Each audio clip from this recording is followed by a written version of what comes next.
Today, I present the first portable Toshiba computer with a plasma display, the T2100 model from 1986. There is very little information about this model online. The confusion is also caused by the name, as Toshiba introduced a model with the same name 9 years later. T2100, similar to T1000 Plus, was introduced to the market in March 1986. The unit was powered by an Intel D8086-2 processor running at an impressive frequency of 7.16 MHz. It featured 640 kilobytes of RAM.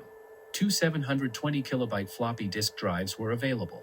It had a plasma display with a resolution of 640 by 400 pixels. The weight was 6.3 kilograms.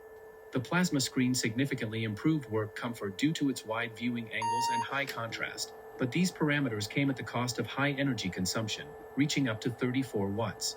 It seems that, for this reason, a battery-powered power supply was not used here. It can be inferred that the T2100 was a mobile workstation, whereas the T1100 Plus was designed for working away from a power source. The motherboard had a cutout allowing it to be bent and adapted to the shape of the case. Intel D8086-2 processor in a DIP40 package. There was space allocated here for the 8087 coprocessor. The basic RAM capacity was 256 kilobytes. This unit is equipped with the PA7132U expansion module, containing an additional 384 kilobytes. The graphics card operated in CGA mode, had 32 kilobytes of RAM, and 32 kilobytes of BIOS, presumably with a defined character set table. The same memory serves as the BIOS of the motherboard. The BIOS memory was maintained using a 2.4-volt NICD battery with a capacity of 50 mAh. A modem was installed in the extension socket. Since the power consumption is quite high and the power supply generates a lot of heat, active cooling has been implemented, with a 40 mm fan equipped with a brushed motor. Now we will test the computer's performance using a benchmark and compare the result with the T1100 and T1100 Plus models.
As can be seen, using a newer processor with increased frequency results in nearly a twofold increase in computational power compared to the T1100. Since the T2100's design is a twin of the T1100 Plus, the results are very comparable. 1 month after the T2100's release, Toshiba introduced a new model, the T3100, featuring an 80286 processor. The presentation of this model is coming soon. Thank you for watching, and best regards.